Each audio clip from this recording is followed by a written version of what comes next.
Ladies and gentlemen, welcome back to the channel and welcome back to Shadowverse Worlds Beyond. I'm joined today by my good friend Fallon. How you doing today, Fallon? Hello.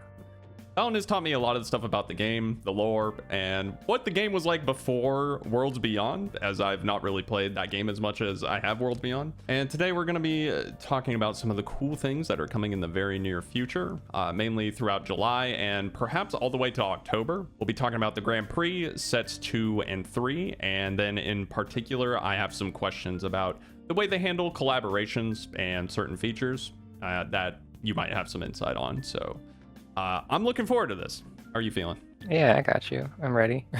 Hell yeah. All right. So let's start with the Grand Prix. The Grand Prix is like a tournament mode, or like, is it like a Hearthstone arena?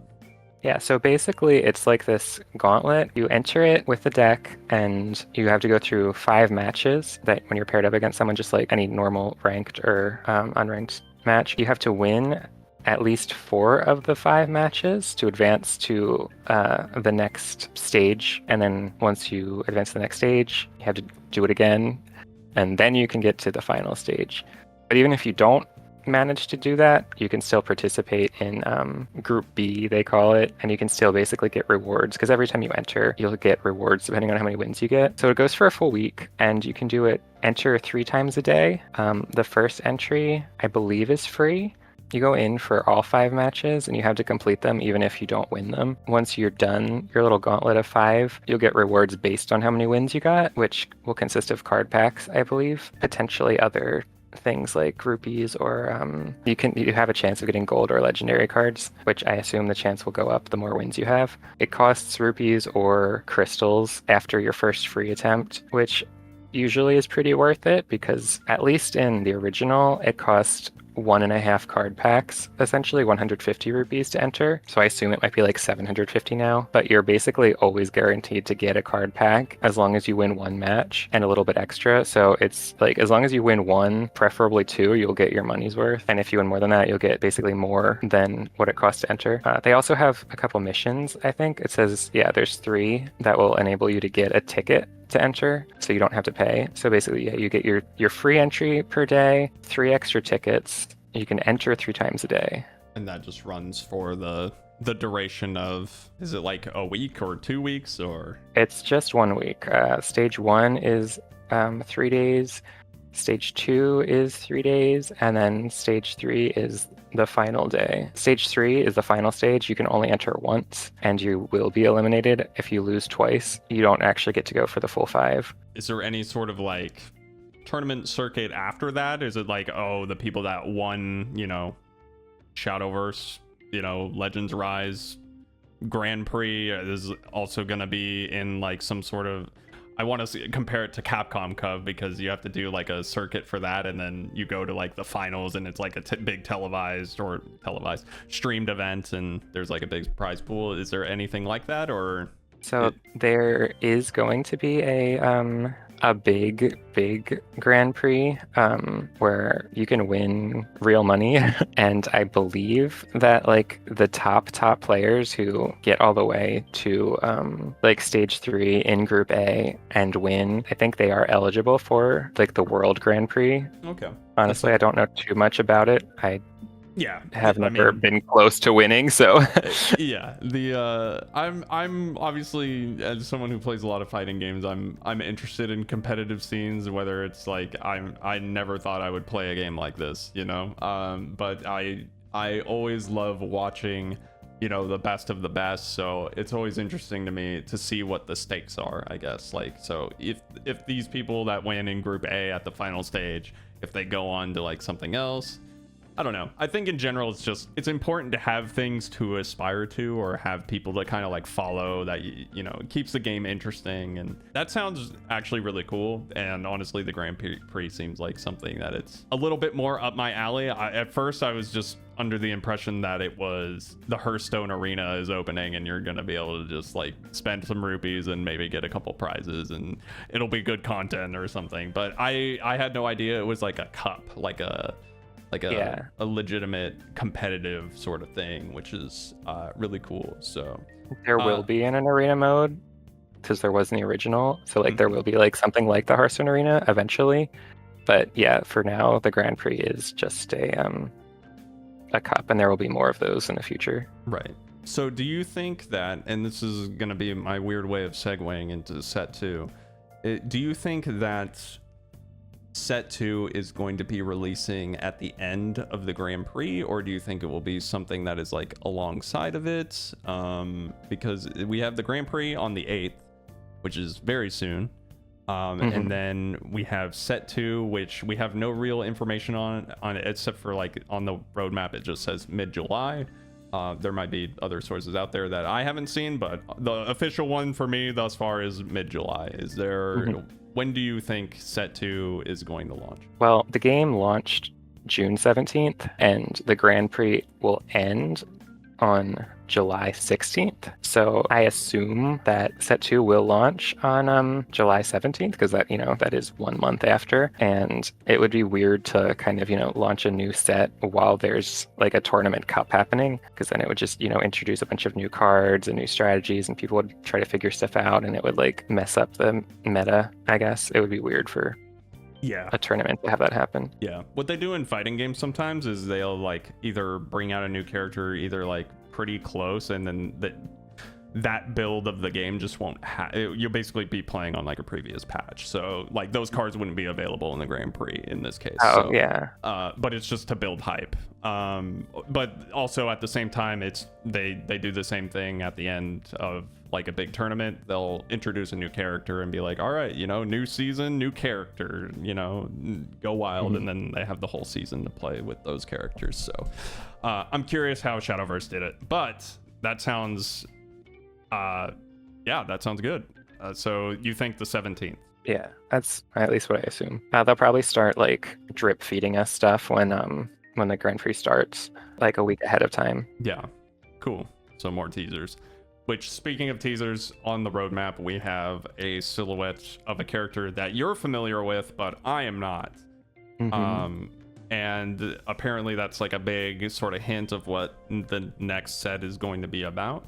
Do you want to talk about that? Yeah, so the silhouette is very clearly Feline, or White Frost Dragonute Feline. She's a legendary Dragoncraft card. She's just like an ice dragon girl. Her whole shtick is she gives you like the ability she's had 3 versions of her, but each one has some sort of way to destroy an enemy follower that's already been damaged, and then she usually through evolution or something will have a way to deal 1 damage. She's not super crazy as far as legendaries go, but she's cool, she's popular.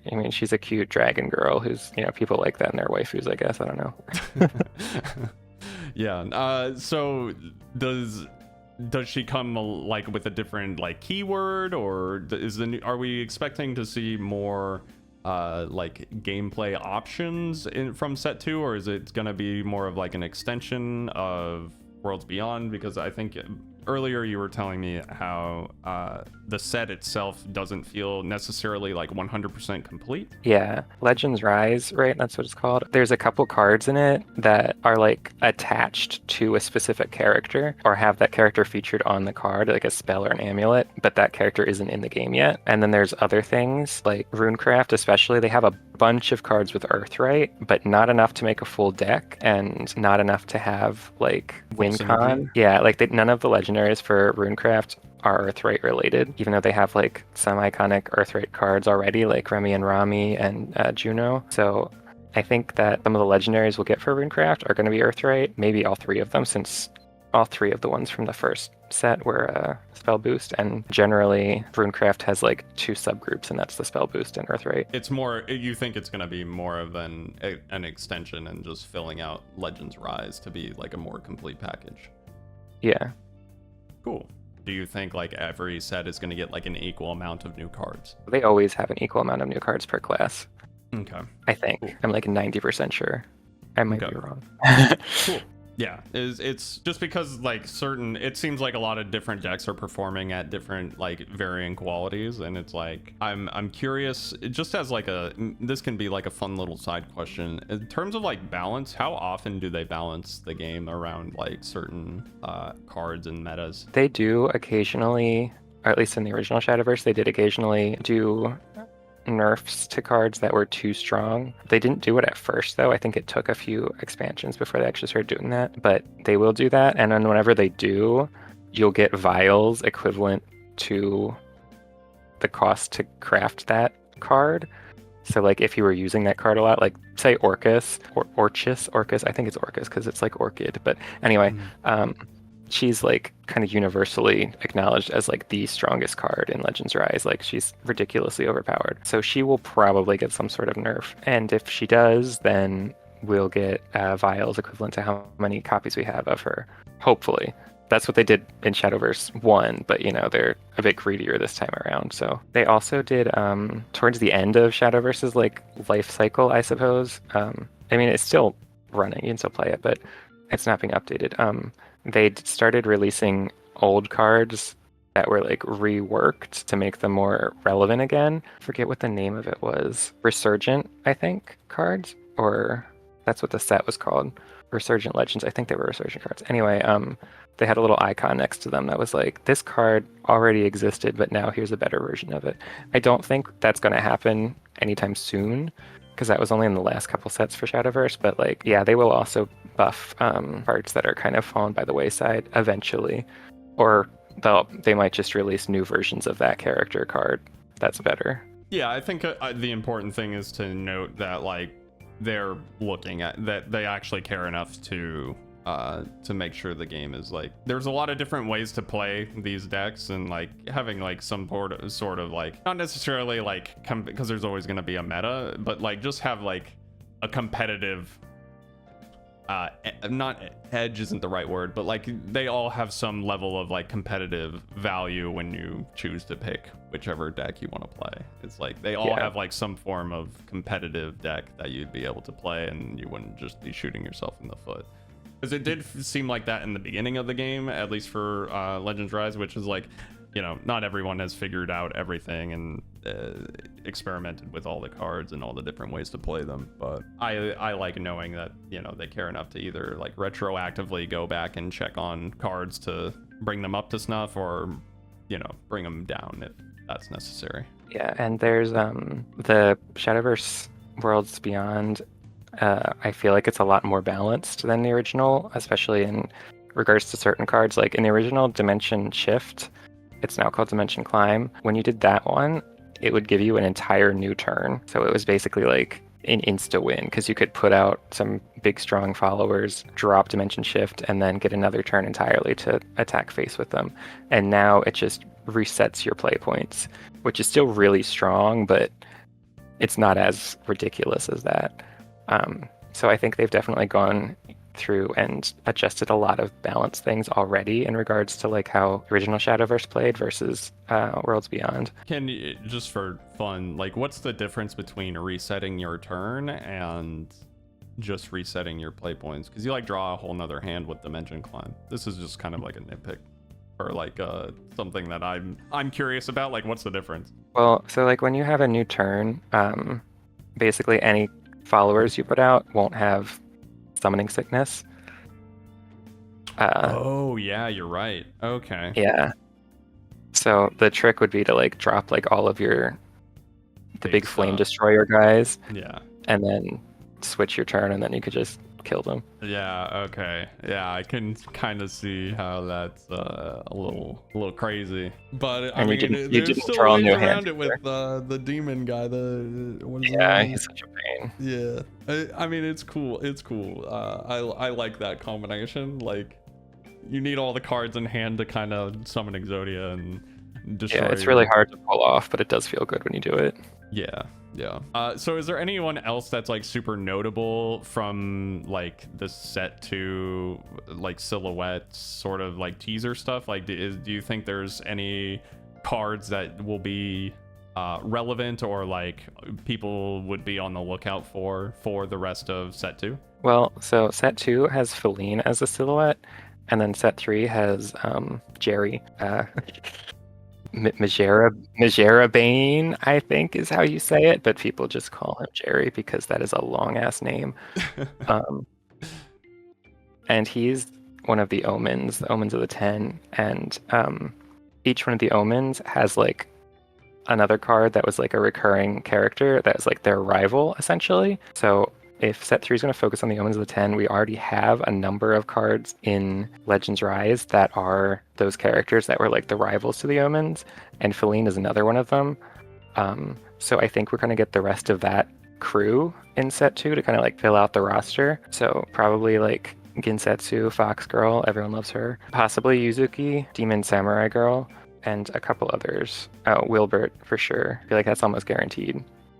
Do they have like a specific play style? Like what craft were they part of, and are they just kind of like more of the same, or did they have any cool effects? So we already have Ralmia. We already have Amataz, the old bald elf guy. We already have Kagamitsu. We already have Kuon. And then we're getting Feline for sure. So that just leaves Wilbert, Yuzuki, and Kinsetsu. So yeah, Wilbert, he's Havencraft, and he's focused on Ward. So currently we have a two draw follower, Sarissa. She like boosts her stats every time an allied follower with Ward is destroyed. He's basically like that on steroids. He gets stronger depending on how many followers with Ward have been destroyed. He's definitely focused around Ward tactics, which we have a number of, but not a ton yet in Havencraft. So we'll probably get sort of more cards to fill out like a Ward-based deck with him as the win con. Then Getsetsu is Fox Girl. She's Shadowcraft, so she'll probably be part of Abysscraft now, unless they move her. I don't know, because we have Gensetsu and also Yuzuki from Bloodcraft, so I don't know if we'll get one or two or both of them. And Yuzuki is very Bloodcraft, like she has to do with like vengeance and damaging your leader and stuff. And Abysscraft it's just kind of in a weird place, because like it has Bloodcraft-like cards without any of the benefits of like the vengeance status or What is vengeance? Vengeance is when you have less than 10 HP, and in Bloodcraft in the original Shadowverse, it would give you a bunch of benefits, like all your cards would have extra buffs or things that get stronger. So it was a very high risk, high reward deck. Like you'd want to have low HP because then everything would be stronger, but then you're also a lot easier to kill. Right. They later added in some other things. There was Avarice, which is like depends on how many cards you discard, I think. And then another one, Wrath. It's called Wrath. Yeah, and Wrath is similar to Vengeance, but it activates once you've damaged yourself up to 7 times on your turn, which I prefer a lot more than Vengeance because you don't have to be in like kill range all the time. You can keep healing yourself back up after you damage yourself. Currently, Abysscraft has none of those. It just has like the Shadowcraft things with shadows and reanimation and necromancy, all that, but it doesn't have any of the Bloodcraft passives.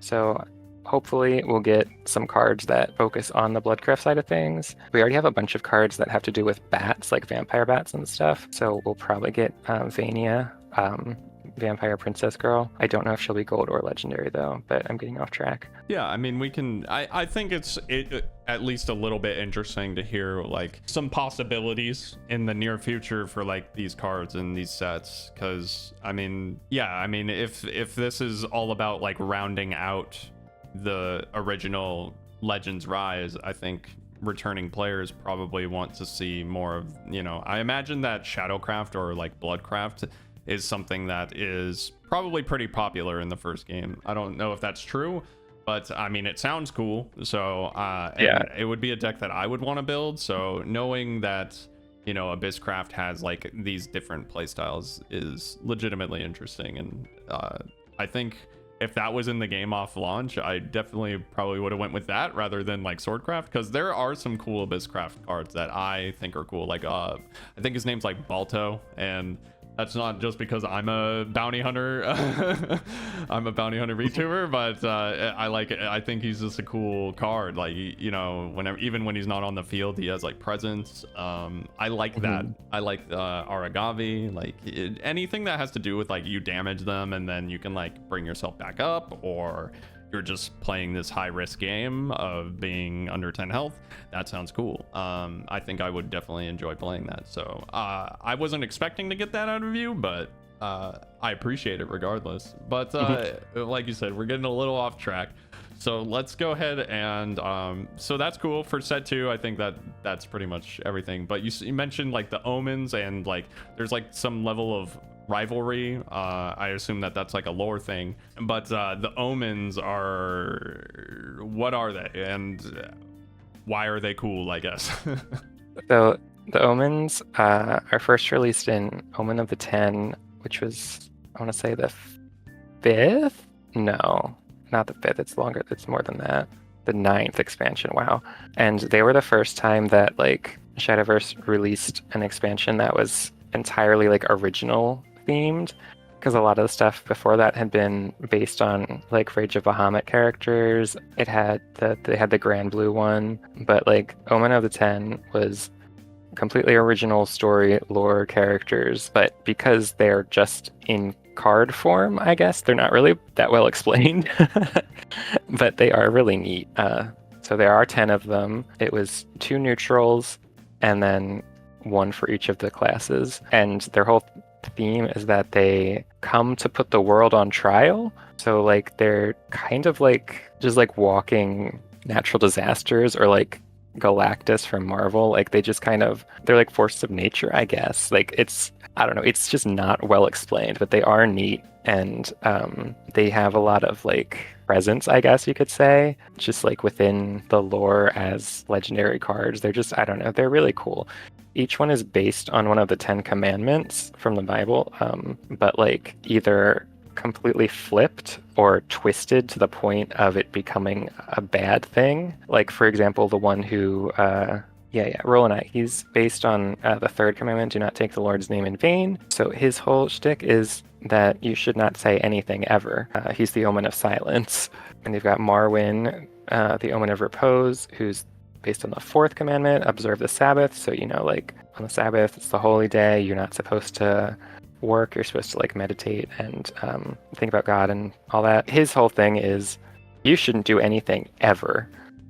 You should just kind of sit there and rot away. You I guess. exist to rot. Damn, that is so they're metal. they're really weird and cool and twisted, and some of them are really fun ideas. Like the second commandment, no graven images, like no idols. You have Lashena, Omen of Destruction, who's literally like a pop idol. Like, but she also wants to destroy the world, I guess. Yeah.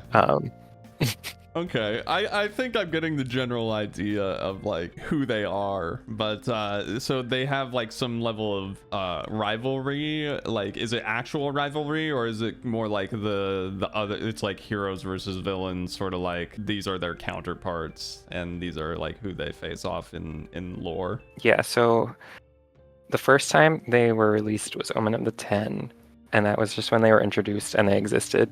And each Omen also has their own set of cards, like, because I mean obviously it was a whole set themed around them, but like they each have their own like set of like minions that are like their followers or their cult or whatever, and various spell cards and stuff that are all associated with them, which is just really cool and gives them like a whole identity within the lore and the cards. But they had a re-release in Omen of Storms much later, and in that one they were all the legendaries in that set, but there were also a bunch of characters that had been previously released in various sets that were just like popular recurring characters, and each one of them was like put up against one of the omens as like their rival or counterpart, because like the omens are like world-ending disasters essentially, so the heroes have to fight against them to save the world, I guess. Right. Again, it's not well explained because it's only through like the little lore blurbs on the cards and stuff. Yeah.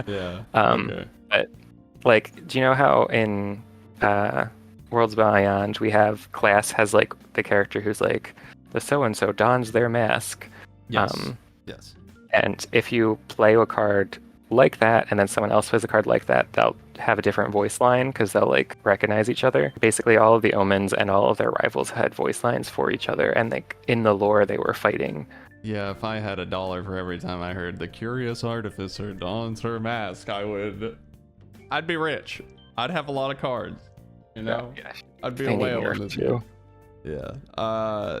So let's circle back a little bit, because set 3 has an omen on that. Can you talk a little bit about that card specifically, or like who that is specifically? Yeah, that's Jerry Majerabane. He is the Omen of the One. He's a neutral card, and he's the first Omen. And of course, that means he's based on the first of the Ten Commandments, which is, no other God but me. But in his case, he's like, nobody else but me. Like, I'm God. Or also, he also kind of says, like you're God, I guess. Like, his whole thing is put yourself above everything no else. gods. Yeah, like essentially no gods. You are. It's like put yourself above everything else. You're your own God, but also he's the strongest, so he's should be That makes the me one God. by proxy. Yeah, I Yeah. see. Yeah, I get where it's going. Yeah. So, and his thing being Omen of the One is that his is based on only if you have no like repeating cards in your deck. Like each card is a single card, no copies, except him. You can have like up to 3 of him. Yeah, that sounds sick. Actually, I would make that. That is like a day 1 deck I make for set 3. That would be so fun. Yeah, it's pretty cool. So what does he? So is it just more about like, okay, you have a deck that has all individual copies, and then you have 3 of him, and then what? Is he like a 10 cost, and then he just ends the game, or? No, he is. I want to say he's a 6 cost. Yeah, he's 6 cost. Basically, as soon as you play him, he gives your leader the effect. If you have 1 allied follower in play, they get +2/+2. You deal 2 damage to a random enemy follower and 2 damage to the enemy leader, and that just continues for the rest of the game. Ooh, so it's all about just having that one unit. Yeah. So every card in your deck is a single unit, but also you'll play 1 unit at a time, and then they get bonuses. Huh. So are all of the omens sort of like gimmicky like that, and they all just have like different gimmicks to them, or? Most of them have something that's like different or unique that kind of changes up the playstyle. Like you like Swordcraft the most, and the omen for Swordcraft is Octress, Omen of Usurpation.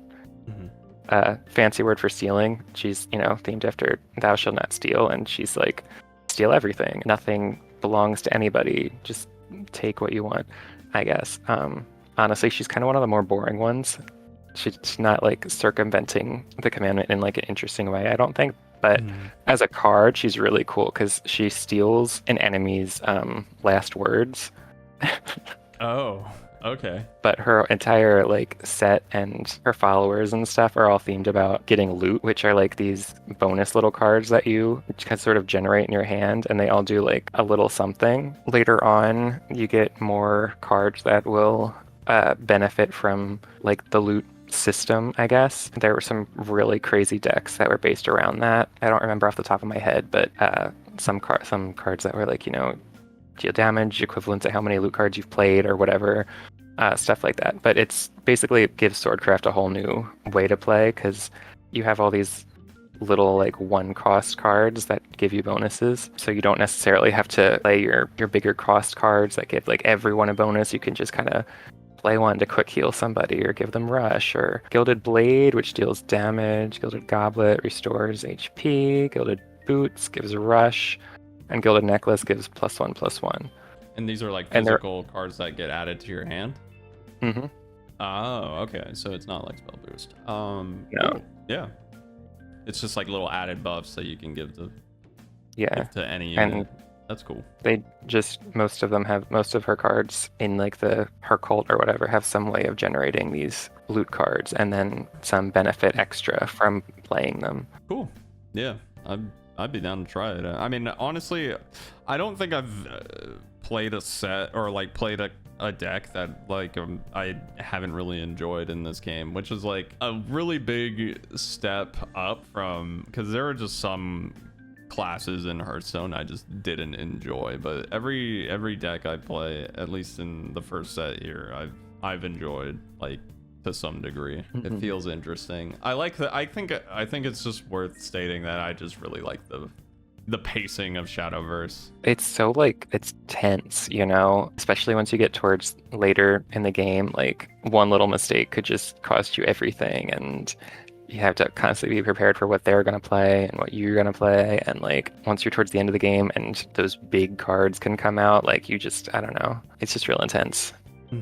Yeah. Yeah. Is there anything else on the omens that you want to particularly share, or should we go on to maybe like some future collabs and just general theory crafting? I don't have anything super specific I'd like to necessarily talk about the omens. I could like list them off or talk a little about them. I'm hoping that we keep. Well, I'm not sure what they're going to do for Abysscraft because like Velneric, the Omen of Lust, which was Bloodcraft, and she's exactly what you expect from the Omen of Lust. But then there's also Rulanai, the Omen of Silence, who is Shadowcraft. So I don't know if we're going to put both of them into Abysscraft or what. Well, they're adding a lot of, I mean, characters in the story of like Neo and some of the other characters in the Dryton story. It wouldn't be too far-fetched to say like, oh, maybe they're adding like new omens entirely. Do you think that that's plausible? Maybe. I know. Well, we have those 2 cards in the first set that are the Anathemas, Burnite for Dragoncraft and Rodeo for Havencraft, and I assume we'll kind of fill out the rest of the roster. We don't know anything about them yet. They're entirely new characters and new cards that don't really tell you much in their little blurbs, but I'm wondering if they kind of have some relation to the omens. Yeah, I'm not sure. I don't think we'll get a new omen per se, just because there already are 10 of them, and they are based on the 10 commandments, so it's not like they could add another commandment. Yeah, it's just more so like, oh, maybe they're going for like, because of the way that they've done Abysscraft, maybe they'll do like 2 omens per craft or something like that. Because I think that's what you were trying to get at, is like, okay, there was supposed to be like a couple neutrals and then like 1 for each craft, but now the number of crafts is different, so maybe they'll just do like 1 more neutral or something. Maybe, I don't know. Yeah, I don't know if they'll just both get to be an Abysscraft or one of them will just get shifted to neutral. Yeah, I guess we'll see. Yeah, so the omen set is set 3, and that's slated for late August, and then from August the next set, it says late October. Now, does Shadowverse do any sort of like holiday, like is there gonna be like Halloween card backs and set like card themed cards and all that stuff, or is this like a legitimate like new set, or maybe like some sort of like silly set, or like something a little bit more collaboration based like the Grand Blue set? They never did any holiday sets, thankfully. There was one time where they did like a New Year's event that had like New Year's versions of certain cards and characters that you could get. You could actually get them as leaders, but they were like a limited time thing. But that was like literally one time. So yeah, I don't know what the card pack 4 and 5 are going to be. I hypothesize that they're going to be based on Grand Blue and Rage of Bahamut. Like a lot of the characters we have already are from Rage of Bahamut, because that was like the base game was just all recycled Rage of Bahamut cards for the first couple sets. But we don't have Bahamut himself yet. I feel like there will be like an expansion based on Rage of Bahamut featuring Bahamut at some point. Yeah. And then also the Grand Blue set, because Grand Blue is probably Cygame's biggest franchise, and they, I don't know, bro. The Ume Musume game is popping off right now. True. So if we got a set of horse girls, I'm sure a lot of people will be happy, and that will bring in a lot of people. But I'm hoping for Grand Blue. I'll be honest. I'm hoping for Grand Blue. Well, Grand Blue fits in the setting, I guess, with the just sort of general fantasy stuff. But they did do a collab with Uma Musume in the first game. They actually had a number of different collaborations with various franchises. They had, well, of course, they had one with Nier Automata, because everyone had one with Nier Automata. Yeah. They had Spy X Family, Shaman King, Fate Stay Night. Did they ever do Guilty Gear? No, but they did do Street Fighter. Oh, interesting. Yeah. Okay. Well, I mean, there's something for me in there, I'm sure. Basically, whenever there would be a collab, it would basically be like there'd be certain leaders that you could buy, and then there'd also be like certain cards that would get like variants essentially. It would be an existing card, but it would be themed around alternate art. Yeah, alternate art, alternate like voice lines and stuff. Okay. Yeah, those already yeah. exist, and I think there's like a handful of Havencraft cards that have that. So Yeah, there's a couple already, but those ones would be like based on the anime or game that they collabed with. Okay, cool. So you think that Grand Blue or Rage of Bahamut will be first up for collabs? Do they handle collabs like just the same? Is it like a set release and or is it like they'll do a set and then like the collab is on top of it? I guess it might just depend on the collab itself, but well, how did let me rephrase the question. When they released the Grand Blue stuff, how did that go? Like it was just a full expansion set, because like Grand Blue and Rage of Bahamut, they're not quite collaborations in the same way that like like how they did like the Uma Musume one. Like they were just fully integrated like into the game. Like there was a new set with like 100+ cards or whatever that were all based on Grand Blue Fantasy, and then more came later and stuff. They just kind of got integrated into the game. So do you think this one's for me? Do you think they'll bring the boy Id back into Shadowverse? They've neglected him in Grand Blue, like the proper mobile game, and haven't done anything with Id at all since Relink. So I'm just hoping that I'm like grasping on the small chance that Id might be like not forgotten about and brought back into reality. Maybe. That'd be cool. Yeah. That would be cool. Yeah, I mean they can do so many things with them, right? Like he has 2 form shifts. He has like he's literally like this different version of Bahamut. Imagine that, you know? They could do like a full Relink collab if they I mean I can definitely see them being like, hey, look at this. You should buy Relink too. Wink wink. Wink wink nudge nudge. Yeah. I don't know. So that's my hope. But like when the new set drops or like a collab drops, it's pretty much the same thing. Like it's like a whole new experience. Like you're gonna get new keywords, you're gonna get new art, new characters, just from a different franchise. Sometimes depends, I guess.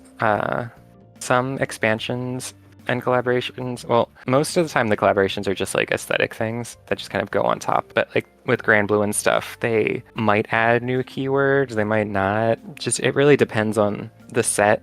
Some of them are really changed things up, other ones just kind of like built on what was already there. I'm pretty sure that Grand Blue added a specific keyword for like, I think like Unity Burst or something, because that's something they do in Grand Blue, like the mobile game, right? Like full burst and like I think I cannot remember actually how it worked, but it was like based on the amount of followers. No, it's coming back.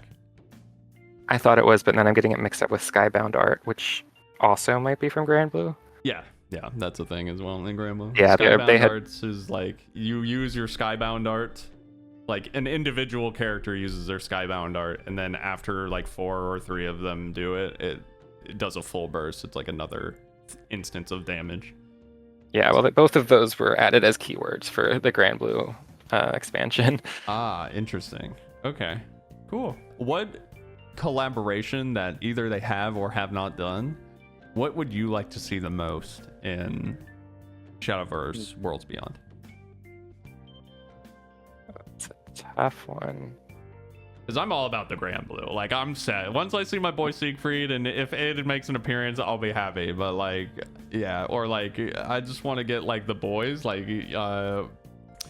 Lewayne and just do a Lewayne deck or something. Like, that would be so fun to me. So, that would be. Like, I'm set. And, you know, whether or not that's going to be set 4 or set 5 or later down the line, it's fine. But what collaboration do you want to see? In the previous Shadowverse, they did like all of their collaborations where some of them are really random. I think they did one with like Kaguya-sama Love is War, which is like, it's like a rom-com anime, right? Like it's they did ones with like Love Live, and they did one with Hello Kitty. Hell yeah. Like they were just, a lot of them were completely out of left field. You never know what they're going to do a collaboration with. I just hope that they do one with the Fate series again, just because I'm a Fate Day Night nerd, I guess. Yeah. And you know, like when Shadowverse released, it was like a decade ago. I was much younger. I did not have money, so I did not buy any of them, and I wish I had, because I would love to be able to play as Lancer or Archer or something. Cool. Yeah. I was gonna say, like, I knew you were into Fate, so I was like, oh yeah, you know, it's probably like perfect for you. But if not, I was gonna say like Yakuza or like, you know, Kiryu, having Kiryu as your like. As a Honestly, card. that's something that could happen. Hell yeah, that'd be sick. Cool, Fallon. Well, this was a lot of fun. Hopefully you had a good time. I know you did most of the talking. You did a lot of the heavy lifting here, but I had a good time. And yeah, hopefully you did too. Do you want to hear my just general predictions for set 2 and like the specific legendaries I think we're gonna get? Yeah, sure. Okay. So for the neutral, I think we're getting Zeus and Gabriel, because we have a spell card for Zeus and a spell card for Gabriel that are like, have them on the card, and they even have a voice line. So it just feels weird to have like that without the actual character. And like both of them were released pretty early in Shadowverse's lifetime, and Zeus is kind of like within the Rage of Bahamut universe. He's like the god equivalent of Prince of Cocytus or whatever. He's like the big god. Having both of them are just, they're just like iconic characters. And then for Forest Craft, I think we're going to get Lisa. She's just a cute little elf girl, but we currently have her staff as an artifact, which is again voiced, and she's just a very popular character who's had multiple versions. So I think we're going to get her as legendary, and probably as one of the leader tickets, especially because Forestcraft doesn't have a leader ticket card yet. Probably Crystalia Tia, who is a like the ruler of the Crystalia group people, because we have Crystalia Lily and Aaron already, but not her, and they always kind of came in a trio. And then probably some Anathema card for Forestcraft. Swordcraft, I'm not sure. There's a lot that could happen. Like we have the arms dealer girl. She's part of a trio of siblings that usually kind of came together, so we don't have her other two siblings. We have Amelia, but we don't have Gelt, her like little sidekick guy. He's on the card art with her, and usually he would come paired with her. Like either she could summon him, or he'd get some sort of buff related to her or whatever, or they'd just be in the same set. So it's kind of weird that he's not here. Then we also have a number of cards that are labeled as like the Luminous trait, and a number that are labeled as the Levin trait, but there's nothing that does anything with that yet. It seems like Levin is like not Rush, Storm, which makes sense. Like they get to attack on their turn, or they do something interesting with like attacking immediately. Like I think Gino is like, he attacks twice. Owlbear attacks twice and has Rush or Storm, sorry. And then like there's one other one that I was thinking of, or like Luminous is just more about like when they're played together, or if like one of the tokens gets like they all summon tokens or do something when a token enters play. So it's like not an actual keyword, but they all do a themed sort of thing. It's just like you don't need a keyword for summon a 1/1, you know. Yeah, but yet they still do have a specific trait, so I don't know what they're going to do with that, especially because they already have all the Luminous characters. Because there's only like the 4. Interesting. Yeah, so I'm not sure what they're doing with that, but there's a bunch of other Levin cards. There's like Urias the Duke, there's the 3 Levin sisters, then there's like Albert's, I think, apprentice or something, or I don't quite remember. But yeah, I feel like they're definitely going to build off of that. I guess my predictions for the legendaries, entirely sure. Definitely one of the anathemas. There's a bunch of just big name like Swordcraft commanders and stuff. Like I feel like we'll get Aurelia, just because Side game seems to like her a lot, but then there's Leisha, Tsubaki, Latham. There's a bunch. I'm not sure. And then Runecraft, like I said before, we're definitely going to get more Earthright cards, hopefully enough to build a full Earthright deck. Earthright kind of goes hand in hand with golems, and there's we have, I think I forget what her name is, but the little witch girl who can summon a golem, and then she does damage to all enemies based on how many golems are on the field on your team. But there's not any other golems. Yeah. There's 3 golems total.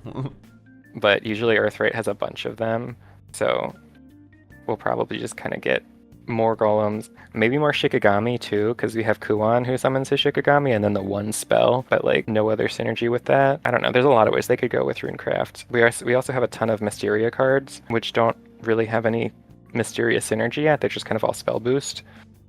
There's still a bunch of Mysteria characters. You could build an entire deck that was based around Mysteria, and cards that would cause you to draw other Mysteria cards or do damage according to how many Mysteria cards you played and all these things. I know we're definitely getting Earthright for sure, but other stuff, who knows? And Dragon, well, obviously we're getting Feline, and I think we're also going to probably get Otohime, because we have Otohime's fan as an amulet, and it summons one of her little guards. And Otohime's, yeah, Otohime's kind of like a Swordcraft card in Dragoncraft. She summons a bunch of little minions. I think we're gonna get her just because that's there already, and also her card, the little guy that it summons, they have a little trait too that says Marine, and they are the only card that has the Marine trait in the entire game. There's definitely gonna be some synergy around that. Dragoncraft tends to have mermaids and stuff too included in it. Yeah, I'm not sure what we'll do with that, but I'm pretty sure she's almost guaranteed. Yeah, that's kind of interesting. I just kind of randomly thought of this as Garyu is master of, or he's I think he said master of sky and sea, so I guess that makes sense, especially when you have things even in Grand Blue, Leviathan, right? Just it's more serpentile, ocean beast, so that's cool. Yeah, you get sea dragons, you get mermaids, you get orca whales and stuff too. Sea turtles, I don't know, there's a bunch of sea themed things. Yeah, I'm not sure about the other legendary. Maybe Aldous. He's a dragoon. That was kind of part of the original Rage of Bahamut lineup. Then Abysscraft, who knows what they're doing with Abysscraft. They need to do a lot with it. It's got all that stuff for the Shadowcraft things built in without any of the Bloodcraft things, but it has the basis for some Bloodcraft stuff with the bats. Yeah. It's got the bones, but it needs the meat. I get what you're saying. Yeah. So there's a couple I'm pretty sure that will appear. There's Lara, who's this little soul taker girl, because she has a spell that has her on it. I don't know if she'll be a legendary or a gold. I'm pretty sure she'll show up soon. Then we have Medusa, and she talks about Medusiana, which is her giant snake, but she doesn't summon it or anything. I don't know if we'll get a card for Medusiana, or maybe her two sisters, Stheno and Uriel, however you pronounce that, because they're also pictured on her spell card, the Rage of Serpents. We'll probably get Charon or Charon person, because we have Ferryman. Yeah, cool. Of course, she's a waifu because yes, of course. But she kind of pairs alongside Cerberus and the little Orthrus. They're kind of a trio. So there's a lot that could be done with that. I'm not sure. I think we're gonna get Gensetsu, probably an Anathema, then maybe Yuzuki or Lara. I don't know. Vania, she's, representative of the lifesteal bat sort of deck. Maybe Mordecai. He's a undead swordsman guy who just kind of respawns. Then Havencraft, I'm almost positive we're gonna get Wilbert, and maybe Pine. She's the one who's pictured on Dose of Holiness or whatever, the shot that does damage, So maybe her. She won't. I don't think she'd be a legendary though. We don't have Alana yet, and Alana is one of the big representatives of Havencraft alongside Lapis and Jean. But Alana is based on a healing deck, healing centric deck. So I don't know if they'll put her in just yet, or they'll wait yet to add more cards for that sort of thing. We also have two cards that are called Guardians of Insert Element here. I think we'll get more of those, but they're also like new cards. I think they were from Rage of Bahamut. They weren't in the original Shadowverse, and you can't really access anything about Rage of Bahamut. It ended service in the West in 2016. It never got very far. There's like no information about it on Damn. English websites. Yeah, I've never So- heard of it. Like, if you were talking about it like before this, and I was just like, oh, I just assumed that's like pre-Shadowverse, like Mhm. Rage of Bahamut's just like the early rendition Yeah, of it was- everything, the origin. It was Cygame's first game. I remember playing it back in the day. I don't remember anything about it. I'll have to like YouTube it. Maybe there's like some long lost like 480p like absolutely terrible footage. I'll add it to the video. Yeah, I don't know. I know you can still play it in Japan. It's no longer being updated, but they're keeping it up anyway. But yeah, they ended service in the West ages ago. Mhm. Anyway, and then Portal Craft. I think we're gonna get Karula. Oh, I forgot. Karula and Lemaga. They're both cards that are from the Colosseum, which a lot of the cards that were sort of like the rivals for the Omens were first introduced. Mhm. But not all of them made it that far. Like a lot of the rivals were introduced there, but there were also other cards representative of the different classes that weren't made into like the rivals for the Omens. But we've already included like Aragavi, who was one of those, and I think another one that I can't think of off the top of my head.